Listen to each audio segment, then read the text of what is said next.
Conhecimento e ação não são idênticos. A gente poderia até dizer que são opostos, em um certo sentido. A ação está centrada em quê? A gente diz Purusha Tantra, Purusha Tantram. Tantram quer dizer centrado em, dependente de.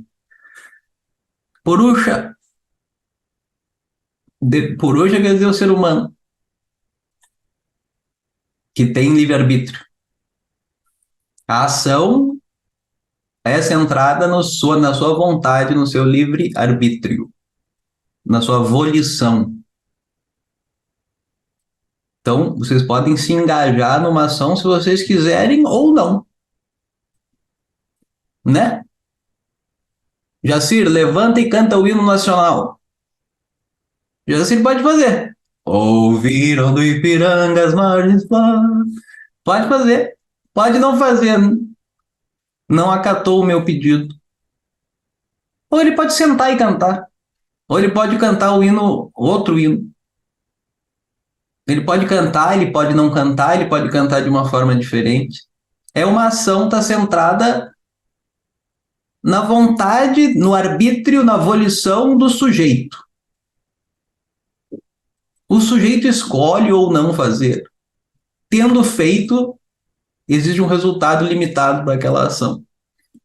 Agora, quando a gente fala de jnanam, conhecimento, e eu pergunto para o mesmo Jacir, o que é isso? Hum? É Purusha Tantra? Ele pode escolher? É uma xícara? É um vaso? É uma mobilete? É uma cenoura? Não, aqui o Jacir e todos vocês são simplesmente assim, 100% passivos. Livre-arbítrio zero. Livre-arbítrio está anulado. Por mais que vocês quisessem que fosse um outro objeto, um objeto mais interessante, né? Eu sempre mostro um pote ou um copo ou uma xícara, é sempre o mesmo objeto. Ninguém se surpreende mais. Eu tenho que arranjar algum objeto diferente para mostrar. Mas por mais que vocês quisessem que fosse alguma coisa curiosa, não é. É uma simples e mera e banal xícara branca. Vocês são reféns. Reféns do quê? Dos seus olhos. Isso vocês têm que entender muito bem. Jnanam é o quê? Jnanam, ou também chamado Prama. Jnanam, Prama são sinônimos. Prama significa conhecimento. Jnanam significa conhecimento. Prama não é Purusha Tantram. Não depende da sua vontade, é independente da sua vontade. Na verdade, Prama a gente diz Pramana Tantra. Centrado, dependente do Pramana. E tão válido quanto o Pramana. Dependente do Pramana. Isso quer dizer o quê? Você põe o Pramana em operação. O que é pôr o Pramana em operação no caso dos sentidos? Pramana significa meio de conhecimento. O que significa pôr a visão em ação? Simplesmente abrir os olhos. Você tem olhos, você pode fazer a ação de fechá-los ou abri-los. Isso é uma ação. Uma vez abertos, você simplesmente é testemunha do que ele revelar. Passiva, testemunha passiva. É, de novo, a bendita xícara do professor. Queria que fosse outra coisa, mas não é. É uma xícara. Que cor é? Branca. Pramana Tantra. O Pramana opera. Se ele estiver funcionando bem, você não tem nenhum problema nos olhos. Está bem os olhos. Ou se você usa óculos, você está com seus óculos. O que vai acontecer? O conhecimento vai ocorrer. Qual é o esforço? Zero. Zero esforço. Karma. Não é karma. Conhecimento não é karma. Não é uma ação que você faz porque não está centrado na sua vontade. Pelo contrário, anula o seu livre-arbítrio. O seu livre-arbítrio está anulado e tem que estar anulado, na verdade. Você tem que sair de cena mesmo. A tua contribuição é qual? Só se for no erro, na projeção subjetiva.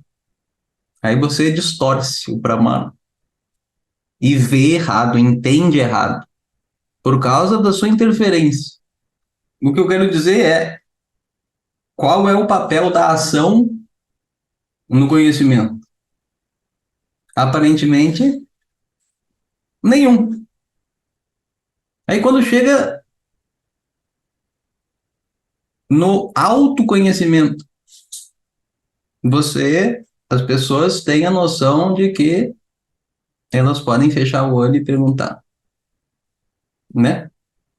Afinal de contas, sou eu estou presente, eu quero conhecer a mim mesmo, eu pergunto para mim mesmo, o quê? Quem sou eu? Qual é a minha natureza? E as pessoas esperam que elas vão ter alguma resposta vinda de dentro, né? Vinda de dentro. A pessoa ignora qual seja a natureza do eu e pergunta para quem? Para ela mesma. Interessante. Se ela pudesse responder, ela não perguntaria. A gente quer conhecer aquele que conhece. Qual é o meu objeto de estudo? O sujeito.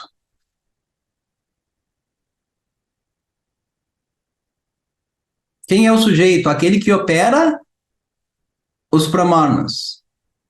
Que sempre é o conhecedor. Do quê? De algo conhecido. De qualquer coisa que seja conhecida, você se torna o conhecedor disso. Eu quero. A anatomia. Muito bem. Estude o corpo físico. Você se torna o quê? O conhecedor da anatomia. O conhecedor do objeto. O conhecedor. O conhecimento é algo objetificado por você. Quem? Você quem? Aí você tenta se objetificar. Você tenta fazer esse truque de se colocar a si mesmo como objeto da sua própria percepção. Ei, isso é uma operação impossível. Você mesmo que opera os meios de conhecimento, percepção e inferência, tentar colocar-se como objeto. É impossível. Não é possível de ser feito. Me expliquem como isso seria sequer concebível. O sujeito é o ponto cego do conhecimento. Quer dizer, ele não pode tornar-se um objeto, porque ele é o sujeito. Aí o que acontece nessa história toda? Você precisa do quê? Para conhecer, você precisa do quê? Para, mano, meios válidos para conhecer. Aí tem um negócio no mundo, uma escritura, um tema, um assunto, uma ciência, a gente poderia dizer, no mundo que se chama Vedanta. Existe no mundo, como qualquer outra coisa existe no mundo, à disposição. E o que esse Vedanta fala? Ele se apresenta como eu sou um meio válido de conhecimento para a natureza do sujeito, que você não consegue objetificar, por uma limitação óbvia. O sujeito não pode ser objeto da percepção. Ponto. Aí, o Vedanta se apresenta eu sou, a Upanishad, ela se apresenta eu sou um meio de conhecimento. O que você faz? Você tem que deixar o Pramana operar. Como você faz com os seus olhos e ouvidos? Agora, você está me ouvindo como? Você está deixando o ouvido operar. Se expor ao conhecimento. Você tem que deixar a Vedanta falar. E aí você tem o conhecimento. Om Purnamadav Purnamidam Purnat Purnamudachyate Purnasya Purnamadaya Purnameva Vashishyate. Om Shanti Shanti Shanti. Harihi Om Shri Guru Bhyo Namaha. Harihi Om.